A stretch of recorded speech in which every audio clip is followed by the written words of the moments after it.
Hello from New York, I'm Chris Hayes. Preliminary reports suggest shoppers spent $11.2 billion hunting for holiday deals on Black Friday, which is slightly down from the $11.4 billion spent on the same day last year. And Egypt's judges are calling for a nationwide strike to protest the nearly unlimited power President Mohamed Morsi granted for himself on Thursday. We'll be talking about Morsi's power grab later in the program. Right now, my story of the week: what we are doing in the Middle East. The good news in the Middle East this week, and good news from the region can sometimes seem in short supply, is that Hamas and the Israeli government reached a ceasefire agreement to stop the escalating violence between the two that left 6 Israelis and 168 Palestinians dead in the course of a week.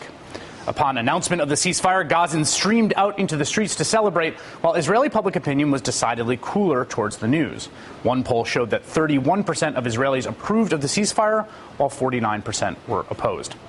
Though Hamas paid a heavy price during the bombardment, the destruction of main government buildings, the death of its military commander Ahmed al-Jabari, as well as, according to estimates, over 50 other fighters and an unknown amount of munitions destroyed in bombings, it was also able to point to the ceasefire as a concrete victory. The text of the ceasefire reads in part, Israel should stop all hostilities in the Gaza Strip, land, sea, and air, including incursions and targeting of individuals. That means no more operations like the one that killed Jabari. And Israel is to commence, quote, opening the crossings and facilitating the movements of people and transfer of goods, and refraining from restricting residents' free movements and targeting residents in border areas, and procedures of implementation shall be dealt with after 24 hours from the start of the ceasefire. That is widely seen as a commitment to loosen the onerous restrictions Israel has placed on all movements of people and goods in and out of Gaza. In other words, if it holds, and that is definitely a big if at this moment, it will represent a net benefit to the estimated 1.7 million people living in the Gaza Strip. For example, Israel has already reportedly eased restrictions on fishermen in the waters around Gaza, allowing them to go twice as far out as they could before the latest hostilities. Now, human rights organizations and Palestinian groups and members of the international community have been calling for easing of these restrictions since the effective siege of Gaza was first initiated in 2006, and after international pressure in 2007 and again in 2010, reforms were made. But after firing roughly 1,500 rockets at Israel, at its civilian centers, and killing 6 people, Hamas can then turn around credibly claiming that their military tactics worked, that they brought about a change in Israeli policy. And this isn't the first time that Hamas has emerged from a violent confrontation with Israel with a concrete policy victory.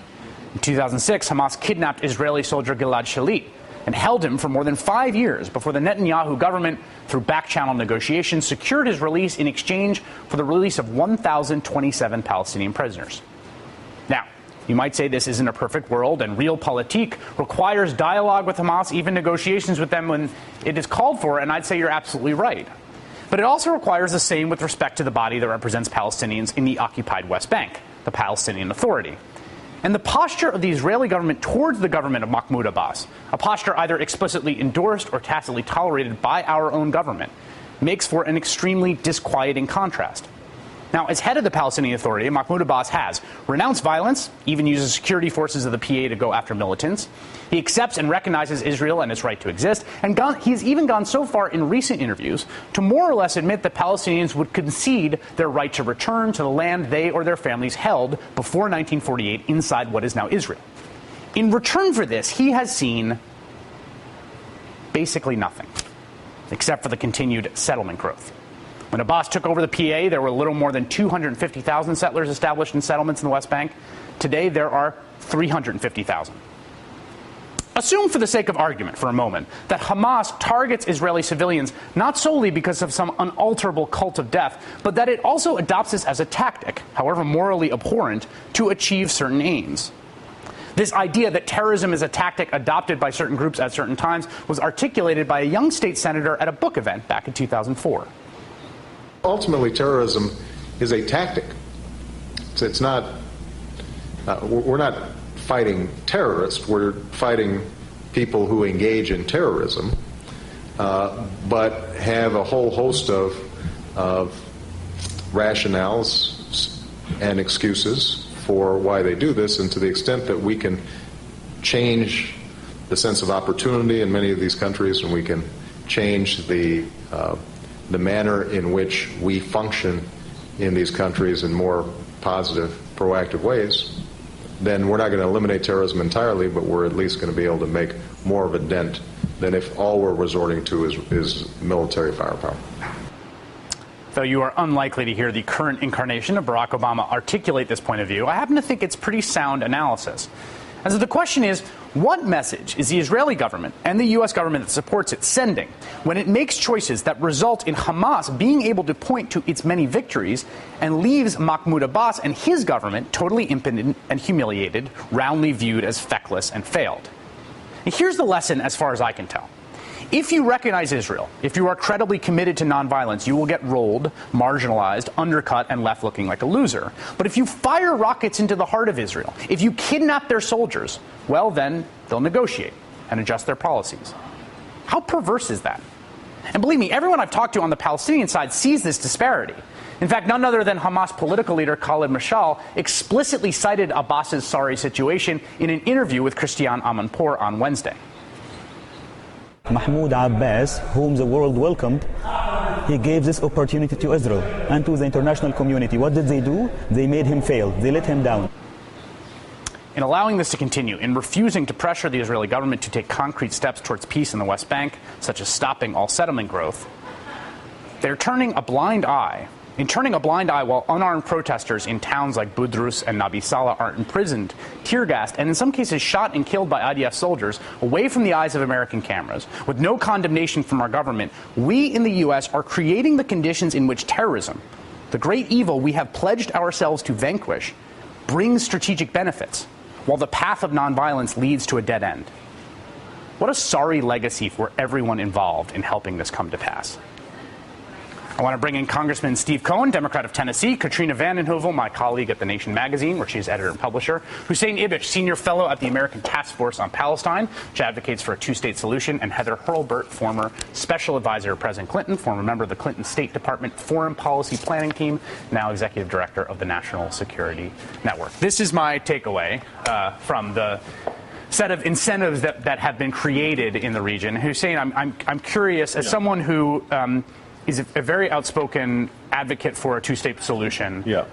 If this is how you see things as well. I think, yes, to some extent. Feel free to disagree. I'm not. Well, I'll tell you where I did disagree minorly with some of the things that you said. I think overall your analysis is correct.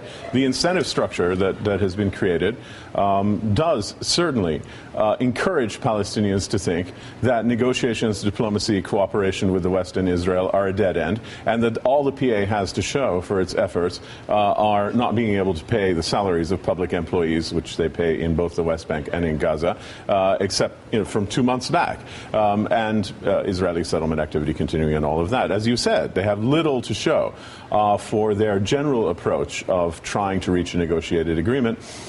I'm not sure that Hamas has actually achieved much in this conflict. They claim they do. We should distinguish those two. I want to say that the agreements with Israel regarding the easing of the blockade and with Egypt regarding the easing of the blockade are very vague. They're being negotiated today. I mean, there's an agreement to negotiate things about them, which are continuing today in Cairo. They may be temporary. They may be very, very limited, and they may never materialize at all. What Hamas has gained is first of all, a certain diplomatic breakthrough. The Emir of Qatar went there before this happened, and while it was going on, the Prime Minister of Egypt went there, the Foreign Minister of Turkey and the Foreign Minister of Tunisia went there. The Prime Minister of Turkey may go also. In other words, what Hamas has been able to do is kind of break out of break out of its diplomatic cage a little bit, and that's the benefit. The other thing is that this is a benefit to the people, the Hamas factions in Gaza, who are fighting an internal power struggle with the external leadership abroad that used to be based in Damascus and is now dispersed all over the place. So I think for different factions in Hamas, they've achieved things politically for themselves. The people of Gaza may be in a sense of euphoria, but there's going to be a hangover when the dust settles, when they bury the dead and count the costs. And there ought to be, as there was after Kass led in 2008, 2009, a clear contrast with a much better situation in the West Bank. But today there isn't one, and that's the tragedy. And that means that Hamas might actually be able to spin this into a long-term political benefit for themselves. The inverse and the counter-argument to what I just made is, would you rather be living in Gaza or the West Bank, right? Well, I mean, in some ways, it still would be the West Bank without question. That's my point, But right? That here's that's not really the question that's being asked, okay? Because everyone's living under occupation. The question that Palestinians are being posed is, would you rather rot slowly under a kind of collaborative capitulation in the West Bank where you try to cooperate and get nothing for it, or would you rather go down in a blaze of glory for God and country, with and with under the rocket's red glare? People faced with a choice like that will, generally speaking, prefer the second. They'd rather go down in a blaze of glory. So what they need is to be provided a third alternative, which is constructive engagement. Progress towards freedom, independence, and improvement in quality of life through negotiations and diplomacy. We've got, by the way, a UN bid coming up. How Israel and the United States and the rest of the West react to that is going to be a huge role in determining how this conflagration plays out in the coming months. Let's talk about that. Congressman, I'm just curious from your perch in the United States House of Representatives, how you observe the violence in Gaza and the administration's very forthright and clear support for the Israeli government taking steps to in their words, defend themselves. I've been to Israel twice as a congressperson, once with basically an AIPAC-sponsored trip and once with a J Street-sponsored trip. Very different in who you met. I think that one thing I think about is a long time ago, Elie Wiesel discussed the President Reagan going to Bitburg, and he said he looked around the world, and if he was looking today, he'd say, I look at the Congo, and I look at Afghanistan, and I look at Syria, and I despair. But despair can never be the answer. You always have to have hope. And we still have to have hope. And the problem in the Middle East does appear to be despair. But I think the problem is, and I don't know how you get around it, the president has to try to bring about some type of accord, is that Netanyahu suffers from the same problem that Romney did. They see the world only from their perspective, and it's from their view, and they don't see the greater world being what's the numbers and the population and the future. And they're not prepared for it. They're hunkered down. And Israel can't continue to be hunkered down and survive because they're going to be outnumbered by...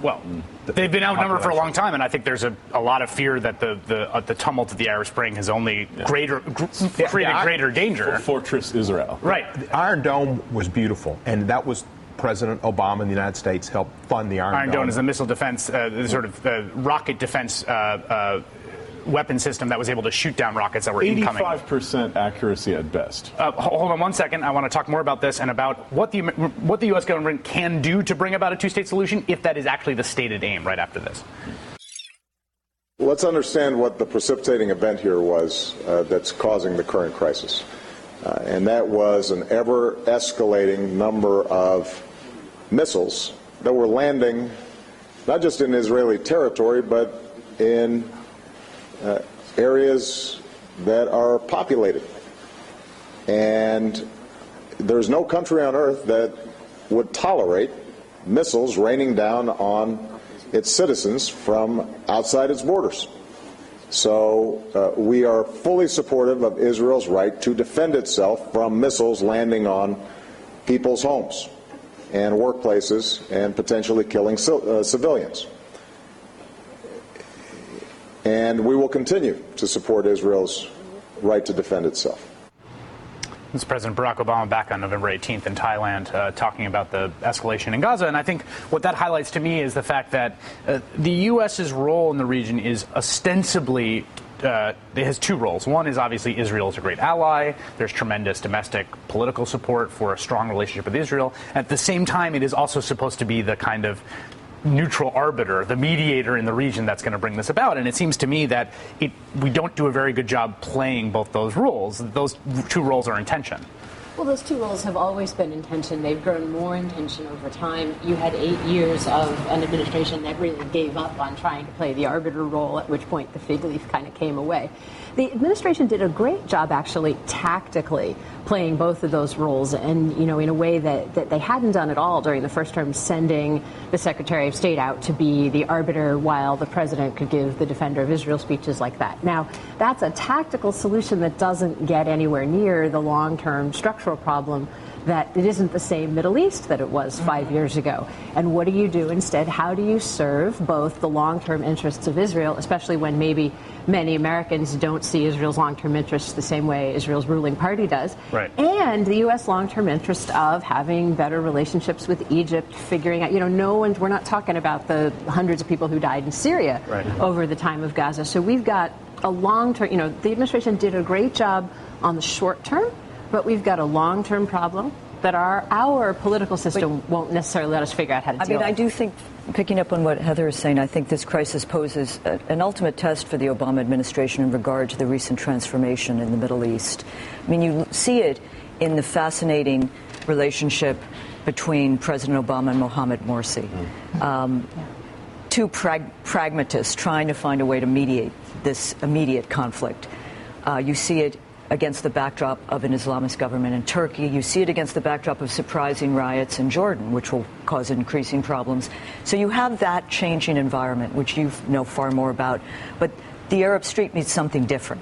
Though a cliche, these governments now need to be more responsive to their people. So that is an opening for a different relationship. And the president, no American president is going to criticize, I would argue, Israel's launching of this war. But it is an opening for a relationship with Egypt, with Turkey, to implement a ceasefire that will monitor arms smuggling into Gaza, that will monitor Israel's relationship, but overarching all of it. And this is such a painful issue to discuss, and anything we say on the show is going to be criticized.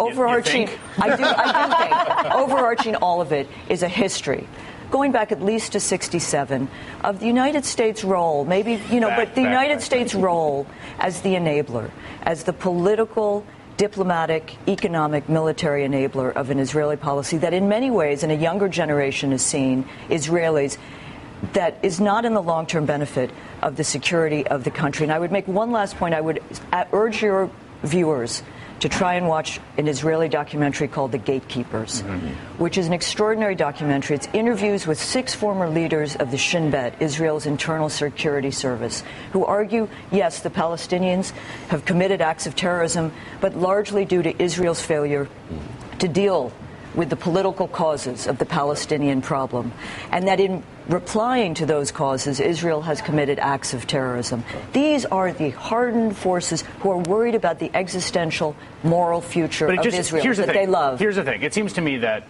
with regards to the American involvement with the conflict, as it's referred to in the circles of the essentially conflict industrial complex, which is a massive institution that some of us resemble that. Some of us sort of come to know. But the point is that it seems to me that the whole thing is essentially on a road to nowhere. That basically that the policy after the initial confrontation, essentially between the Obama administration and the Netanyahu government over a settlement freeze, right? Since that moment, the American policy has basically been, look, we got our hands full, and we're just going to kind of let it go. Here's the fundamental conundrum that the government and the entire policy community, or the consensus of the policy community in Washington, has faced for at least a decade. Because the consensus voice has thundered forth, it is a vital American national security interest to have a 2-state peace agreement between Israel and the Palestinians. Right. But, it says, after a semicolon, we cannot want that more than the parties themselves. Right. Now, this is an oxymoron, okay? This is an absurdity. Can you imagine anybody getting up and saying, it is a vital American national security interest that Iran not have nuclear weapons, but we cannot want that more than anybody else? Right. And we have to decide which part of that sentence, divided by that semicolon, is not true. Where have we been kidding ourselves? Is this really a vital interest of the United States? In which case, we have to want it more. We have to throw our weight behind it and tailor our policies around it with less deference. What does that mean? To domestic politics. Honestly, in a concrete sense, what does that look like? In a concrete sense, it means not letting the Israelis drag us into overreacting, for example, to Palestinian diplomatic moves at the UN. It means understanding that we have a choice here, that the Palestinians are facing a choice between the PA and the PLO, the leadership in Ramallah, and their strategy of negotiations and diplomacy versus Hamas's Hamas's strategy of armed struggle and confrontation, and that we and the Israelis play a huge role in determining how that goes. One of the reasons that Hamas may be able to spin this into a huge and lasting political victory, unlike last time, unlike in 2008, 2009, is the lack of contrast with the West Bank. And the reason for that is that Western aid, American and European aid, has been cut in half, and half of that American half is being held back now, so the PA can't even meet payroll, let alone build schools and roads. And then there's no functioning peace process. So what it means is confronting people. Steve, I want to hear how you view this politically, how you talk to your constituents about it right after we take a break. Talking about the aftermath of the violence in Gaza and the ceasefire, and I want to make one sort of fourth wall note here about who's sitting at the table and the way these discussions happen and booking, because obviously anytime you talk about this topic, people look with a very careful eye, rightly, about who are the participants in the conversation. Last week we had Palestinian Americans and an Israeli and a member of the Jewish community, sort of in the broad global diaspora sense. And one of the things I want to try to communicate to folks, and I think this is something that's taken me a while to come to recognize, is that Americans have a stake in the conflict, even if they are not Palestinian, even if they are not Israeli, even if they are not Jewish, that we do have a stake in the conflict. And the reason we have a stake in the conflict is because we are quite embedded in the conflict, in the actions of our government. And I think that sometimes there's a certain kind of exhaustion that comes over American citizens. And I understand that exhaustion, which is just like, they're killing each other again, or, this kind of, it's interminable, and I can't get in there to kind of adjudicate who's right and who's wrong and who started it and these kind of questions. But I think it's important for folks to recognize that, the rest of the world talks about this conflict a lot, cares a lot about this conflict. It has incredible strategic importance and also moral importance, and also importance for just if you're someone who cares very deeply about our relationship with Israel, for instance, which is a large part of American population, evangelical Christians, American Jews, and others.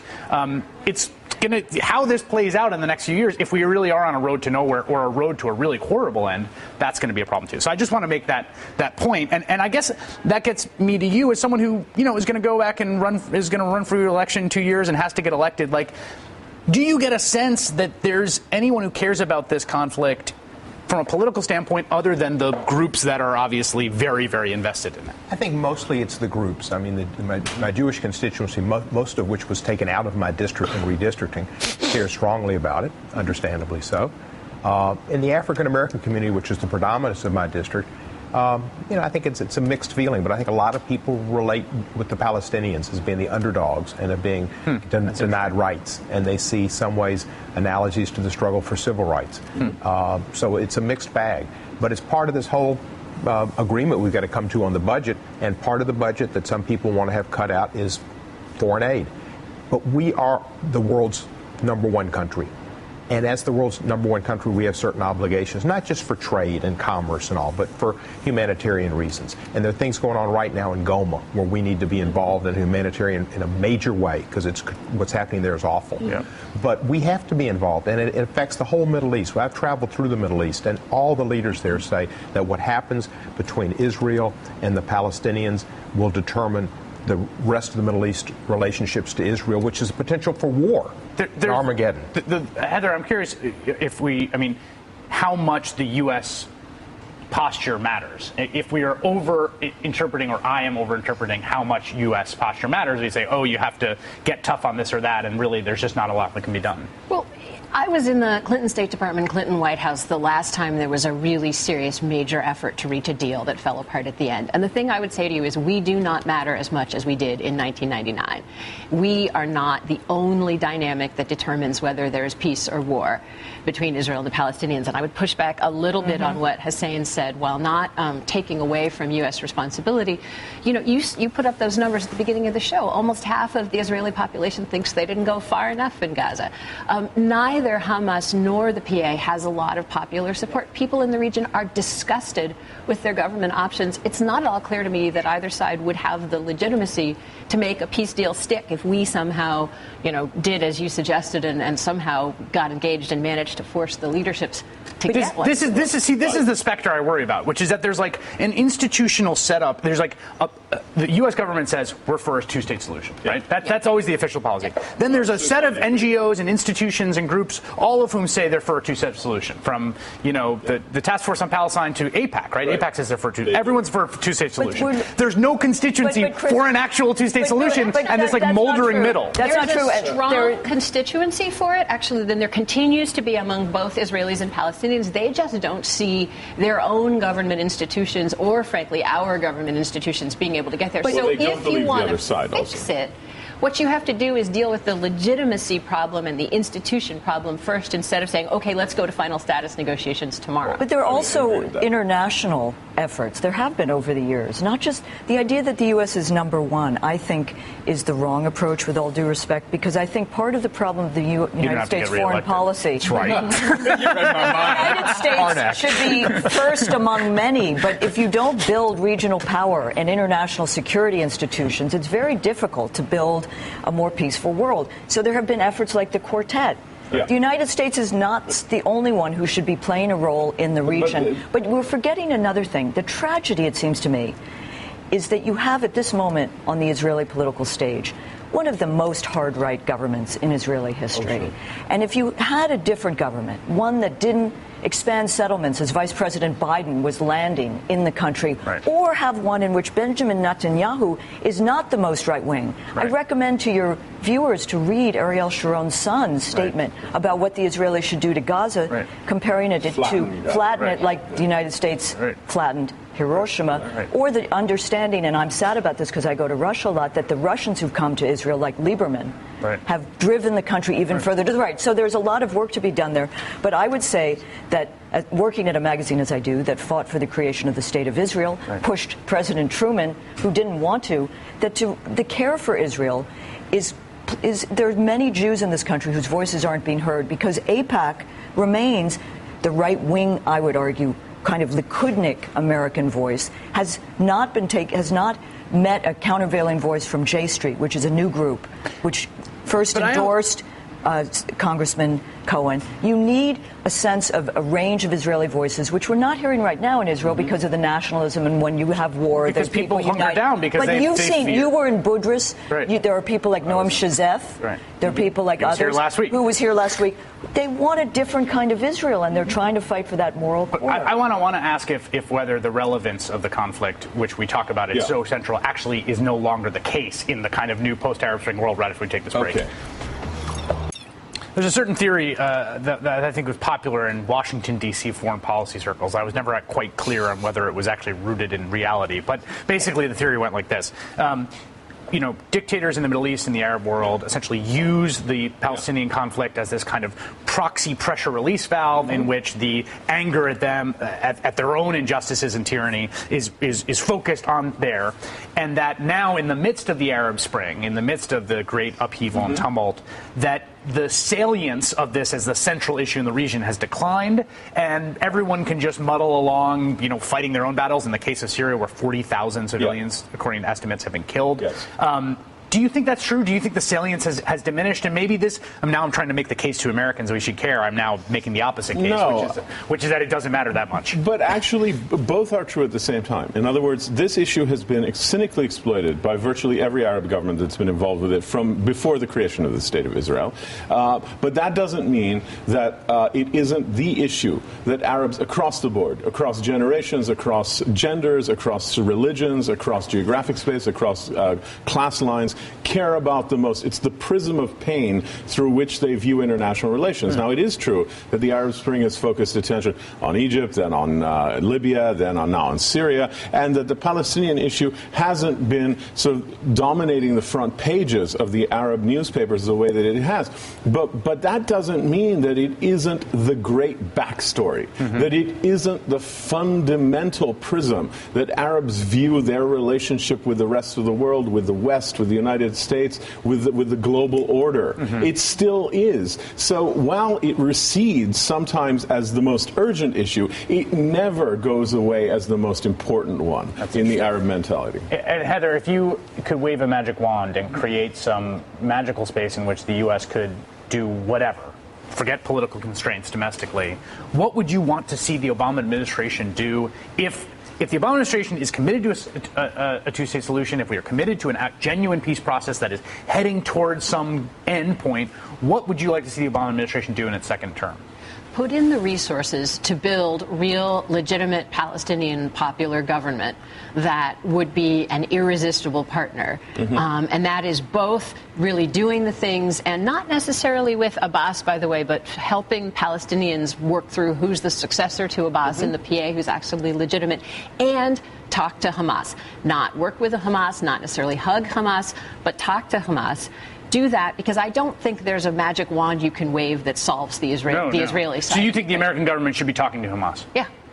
So did the former security leaders of the there's quite a constituency in Israel, I think, for that. But Israel talks to Hamas, by the way, it should be said. No one's mentioned Iran, because there is a view that in some ways what we've seen in the last weeks is a dry run, both in the sense of testing the military equipment, testing the anti-missile facilities, especially, but also in Netanyahu testing Obama. And I think what we've seen is a president very pushing back. I mean, we don't know the full story, but the back channel here is that the president said to the Israelis, no deployment of land forces. Right. And in that, perhaps, is a signal that there may be a toughness now that President Obama is reelected on Iran, because that is the great conflagration in the Middle East we want to avoid. Iran's the great problem, but you've got one of the ways to resolve it, I think, is to have allies throughout the Middle East, and you'll get your allies by dealing with this issue. And by dealing with this issue, you might help Israel with Iran. And then in the big picture, this is more for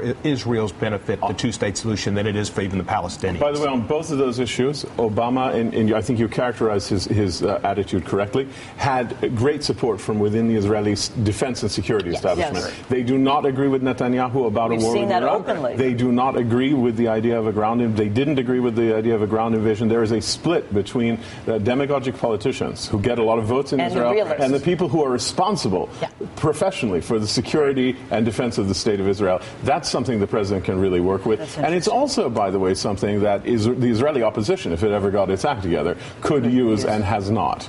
The power grab in Egypt and what that means for U.S. policy in the region. Next.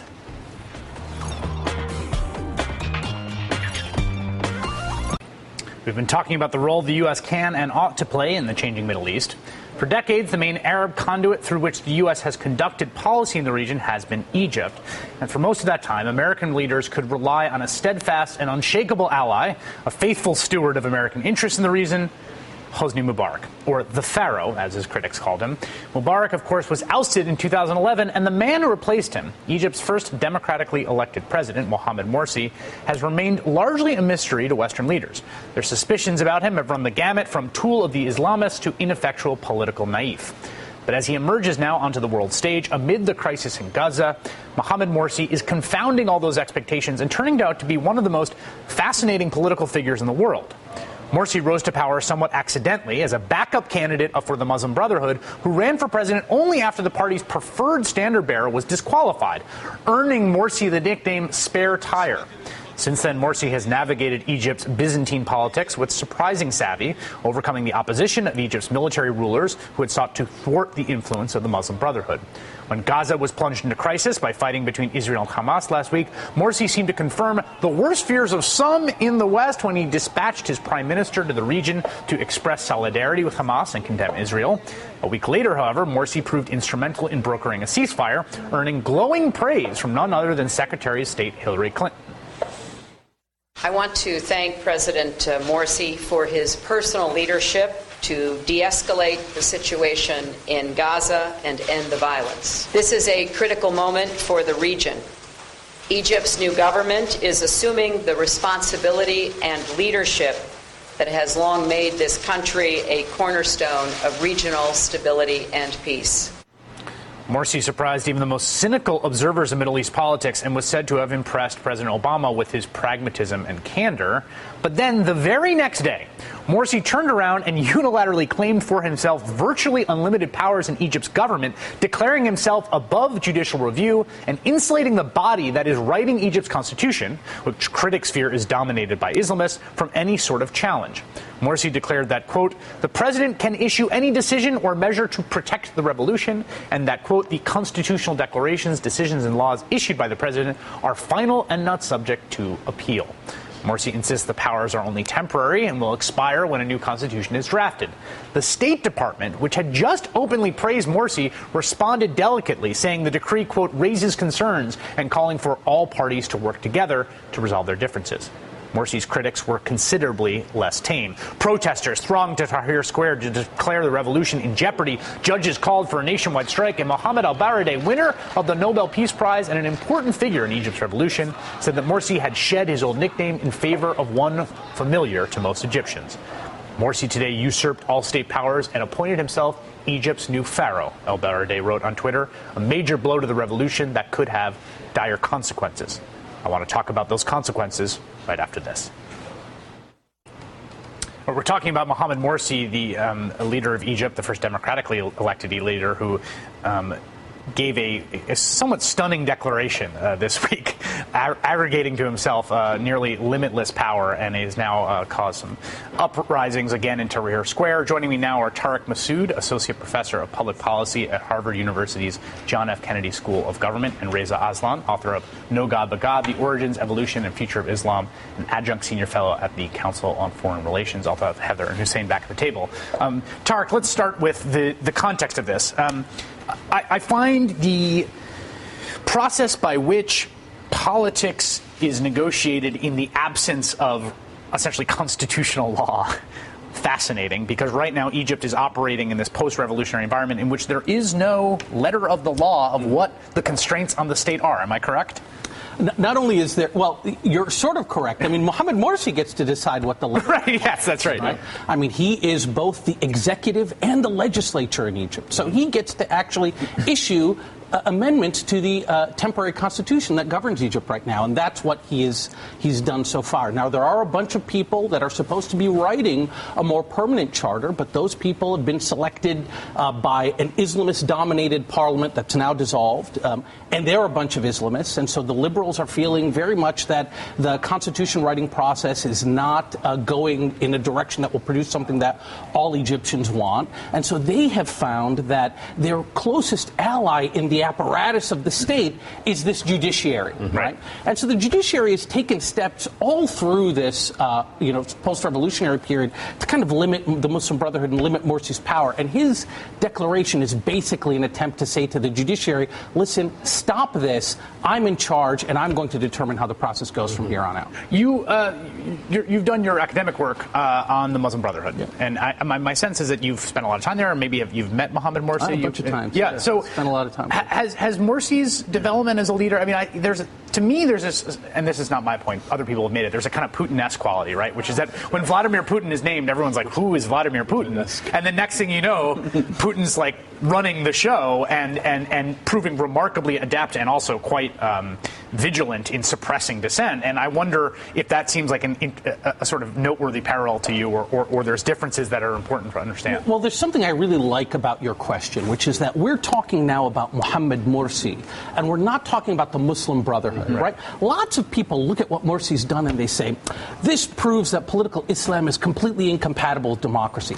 No, this just proves that Mohamed Morsi, who's now president of Egypt, is acting the way Egyptian presidents have acted for 60 years, right? So that's clearly, there's something clearly about this institution of the presidency that, endows those who occupy it with this feeling that they should be running the show and they should brook no dissent. But here's the difference, though, now, is that while these kinds of decisions could be made by Sadat and Mubarak, and any kind of dissent against it could be brutally suppressed by the military, by the state regime, this time what you're seeing is precisely what we want to see, which is a flowering of a public discussion, sometimes violent, but oftentimes not, in which these very important issues about the role of government in society, the role of religion in government, are being had for the first time in the public realm. And that's a huge step towards the kind of hopefully open, democratic, and freer system that we want to see in Egypt. But this can't be viewed as a positive development in that direction, this particular constitutional declaration, because it has two key features. Article 2, which says there's no review, there's no check and balance, no judicial review, no court has any jurisdiction over any decision Morsi makes or has made since he came to office, and any decision made against any decisions he has made that are already issued are annulled. And worse, the real meat and potatoes, because I think you're right. In the public discourse, it's all about the judiciary, the prosecutor general, and who's in charge, and it's being packaged that way. The meat and potatoes of this is Article 6, which says the president may take any measures necessary to defend the country and the goals of the revolution. Now, Which I is can't meaningless think. and vague. No. What it means is anything. He can do anything. It means he can do anything. Anytime you hear the phrase like no "take checks whatever and actions balances. necessary to quote defend the revolution," that's like that sort of sends off certain sensors. So he's there. more than Nasser or Sadat or Mubarak. He's more than a dictatorial president. He's at least an absolute monarch, if not a god. That's ridiculous. His word is law. Well, but the difference has a check and balance over him? The issue is how does he actually enforce this? Right, that's the issue that's a here. different question. So, unlike the Mubarak regime, where the way that you enforce it is by shooting everybody, that's an option that Morsi doesn't have. Well, but they were Is that true, Tara? beating people up in the streets yesterday. Is that true that he doesn't? I mean, that's the big question, right? Well, Are the security forces, the military and the security forces, which are slightly different things, are those in his corner enough that this is important? Certainly, the military is. I don't know if the military is in his corner or not. They've been silent so far. Mm-hmm. We certainly know that the police have been doing his bidding over the last couple of days of protests in a way that's very distressing to those of us who saw, all political forces unite to sort of end police brutality. To see this happening now, I would say one thing that we should keep in mind. Look at Morsi's declaration, right? One thing he didn't do is he didn't say, I am resurrecting the parliament that this judiciary dissolved, Not right? yet. Well, in fact, his spokesman apparently said that they're not going to do that. And that, to me, further confirms the notion that this is really about him consolidating the power of the presidency and not necessarily about bringing back all these democratic... Heather, I want to hear your thoughts on how the U.S. navigates this very treacherous terrain and whether we're heading towards a kind of Mubarak 2.0 relationship in the wake of the Gaza ceasefire right after we take this break.